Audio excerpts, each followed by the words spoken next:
Happy Thanksgiving, everyone. No, I haven't gone mad. Thanksgiving in the States is end of November, but Thanksgiving in Canada is today. And I particularly love this holiday because for me, it's about thinking about what I'm thankful for, what I'm grateful for, especially what I'm grateful for in the garden. And overall, for me, it's the sanity and peace that being in the garden gives me. The garden teaches me that it's okay to fail. I can mess things up and try again next year. And there's this constant cycle of renewal, of hope, of harmony, of things looking like they're dead, but then they come back to life. So kind of miracles abound, of beauty, of color, of food, of feeling better. So many things that I'm grateful for about the garden. And gardening for me is a real lifesaver. It keeps me sane. It makes me feel great. And it's my way of connecting with nature.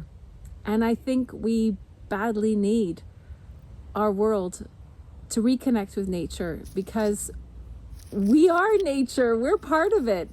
And if we pretend that we're not, then it's our doom. And so I will, whenever I have a chance, keep making these videos just to share some cheer, share something that's happened in the garden, give you tips now and then, and keep sharing this philosophy because I think it's amazing. So again, happy Thanksgiving, everybody.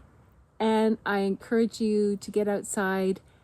And if you're in the Northern Hemisphere, catch the final hurrahs of flowers like the beautiful purple asters behind me before everything goes to sleep and hibernates for the winter and we get ready for the next season.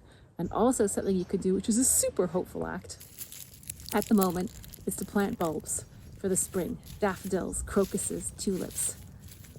And they just give you that amazing pop of color that we all desperately need after the darkness of winter. So there's my hopeful message for today. I hope you're all well. Bye.